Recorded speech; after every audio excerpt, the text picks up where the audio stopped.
నిజానికి పోలవరం నుంచి attention divert చేయడానికి మాత్రమే ఈరోజు బనకచెర్ల గురించి మాట్లాడుతున్నారు. అసలు పోలవరం ప్రాజెక్టు బ్రహ్మాండమైన ప్రాజెక్టు, ఆంధ్ర రాష్ట్రానికి లైఫ్ లైను, ఆంధ్ర రాష్ట్రానికి ఈ ప్రాజెక్టు చాలా అవసరము అనే దీనికి జాతీయ హోదా ఇచ్చి మరి పోలవరం ప్రాజెక్టు విభజన హామీలలో ఒకటిగా చేర్చి ఇది ఆంధ్ర రాష్ట్ర ప్రజలకు ఇచ్చిన వాగ్దానంగా నిలబడింది. మరి అలాంటప్పుడు పోలవరం ప్రాజెక్టుని ఎలా లైట్ తీసుకుంటారు? ఇంత చులకనగా ఈరోజు కేంద్ర ప్రభుత్వము కేవలం 25,000 కోట్ల రూపాయలు మిగిలించుకోవడానికి ఈరోజు 83,000 కుటుంబాలకి R&R ప్యాకేజ్ ఇవ్వకుండా తప్పించుకోవడానికి 45 మీటర్లలో కాకుండా 41 మీటరే నీటి నిల్వ చేయాలి అని ఈరోజు కేంద్రం చెప్తుంది.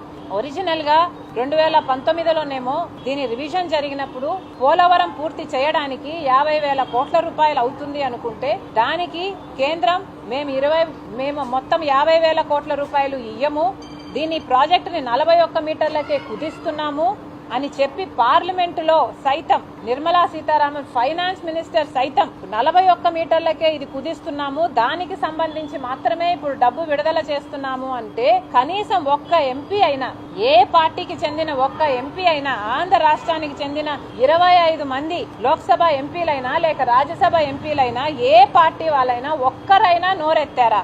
వైసీపీ ఎంపీలైనా, టీడీపీ ఎంపీలైనా, జనసేన ఎంపీలైనా, బీజేపీ ఎంపీలైనా, అసలు ఎంపీలు మీరు ఆంధ్ర రాష్ట్రం నుంచి ఉన్నప్పుడు పోలవరం ప్రాజెక్టును బీజేపీ అంతగా ఖూనీ చేస్తున్నప్పుడు ఇది ఒక 45 మీటర్లలో నీటి నిల్వ చేయకుండా 41 మీటర్లలోనే ఈ ప్రాజెక్టుని నీటి నిల్వ ఒప్పుకుంటే అసలు ఇది గ్రావిటీ బేస్డ్ ప్రాజెక్టే కాదు, ఇది ఒక లిఫ్ట్ ఇరిగేషన్ ప్రాజెక్ట్ అవుతుంది, ఇది ఒక బ్యారేజ్ అవుతుంది, పెన్నా వరకు నీళ్లు రావు.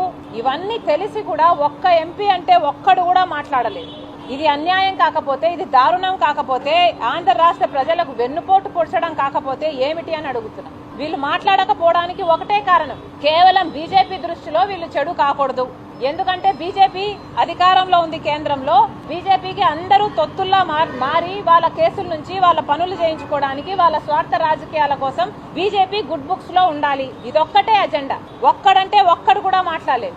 వైసీపీ అయినా, టీడీపీ అయినా, జనసేన అయినా ఒక్కరు కూడా నోరు ఎత్తలేదు అంటే దానికి కారణం అందరూ ఈ బీజేపీతో ఏదో ఒక రకంగా పొత్తులు పెట్టుకున్న వారే కాదా? వైసీపీ అయితే అక్రమ పొత్తు పెట్టుకుంది, టీడీపీ జనసేన అయితే ఏకంగా కూటమే కట్టేశారు. మరి ఎందుకు అని అడుగుతున్నాం. బీజేపీ మనకి ఏం చేసిందని చంద్రబాబు గారు ఇలా పొత్తు పెట్టుకున్నారు, కూటమి కట్టారో సమాధానం చెప్పాలి. మనకి ఏదైనా ఒక్క మేలంటే ఒక్క మేలైనా చేస్తున్నారా? నిన్న రాజధాని వైపు చూస్తే పిచ్చి మొక్కలన్నీ మొలిచాయి. 10 సంవత్సరాలుగా రాజధాని అసలు ఏమీ నిర్మాణమే లేదు, అమానుషంగా ఉంది. ఇప్పటికీ కూడా అప్పులు ఇస్తున్నారు రాజధానికి. ఇది ఎక్కడ పద్ధతి అని అడుగుతున్నాం. కేవలం పోలవరం నుంచి దృష్టి మళ్లించడానికి మాత్రమే ఈ బనకచెర్లను తీసుకొస్తున్నారు అని కాంగ్రెస్ పార్టీ పూర్తిగా నమ్ముతుంది. బనకచెర్ల ప్రాజెక్టుకి 54,000 ఎకరాలు కావాల్సి ఉంటే 15,000 ఎకరాలు ఇది ఫారెస్ట్ ఏరియాలో ఉంది. మరి ఫారెస్ట్ ఏరియాలో ఉన్న ప్రాజెక్టుకి పర్మిషన్లు రాకుండా మీరు ఎలా ప్రాజెక్టు మొదలు పెట్టాలనుకుంటున్నారు? అసలు బనకచెర్ల ప్రాజెక్టు 80,000 కోట్లు కాస్ట్ అయ్యే ప్రాజెక్ట్ అని అంటున్నారు. మరి అంత డబ్బు ఎక్కడి నుంచి తెస్తాడు చంద్రబాబు గారు? ముందు పర్మిషన్లు అని తిరుగుతున్నారే, ఈ పర్మిషన్లతో పాటు 80,000 కోట్ల రూపాయలు ఎక్కడి నుంచి తెస్తారో, లేక కేంద్రమే 80,000 కోట్లు ఇస్తుందో, ఇది పార్లమెంటులో వాళ్ళు అష్యూరెన్స్ ఇచ్చిన తర్వాతనే చంద్రబాబు గారు బనకచెర్ల గురించి మాట్లాడాలని కాంగ్రెస్ పార్టీ డిమాండ్ చేస్తుంది. మొత్తానికి బనకచెర్ల ప్రాజెక్టు కంటే కూడా పోలవరం ప్రాజెక్టుకు వీళ్ళు కట్ చేయాలనుకుంటున్న 25,000 కోట్ల రూపాయలు ఇచ్చి జలయజ్ఞంలోని హంద్రీనివా ఇలాంటి ప్రాజెక్టులు, మిగిలిన ప్రాజెక్టులన్నీ పూర్తి చేస్తే సగంలోనే అయిపోతుంది. 80,000 కోట్లు అవసరం లేదు. జలయజ్ఞంలో బ్యాలెన్స్ ప్రాజెక్టులు, పోలవరం ప్రాజెక్టు పూర్తి చేసుకుంటే